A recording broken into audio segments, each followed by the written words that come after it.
Okay, let's collect some data here. And starting off in the ice water bath, open to the atmosphere. I'm going to raise the platform so we have a little room for the initial placing of the load on top of the lifter. Okay. And I'm going to start the data collection.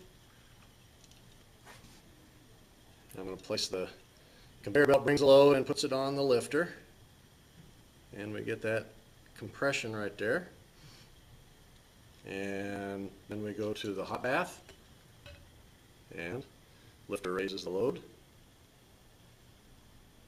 And then when it gets to the top, we take the load off the lifter, and then we go back to the original starting point of the cycle by putting it back in the cold water bath.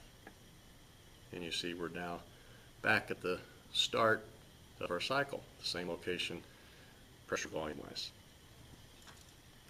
That was good.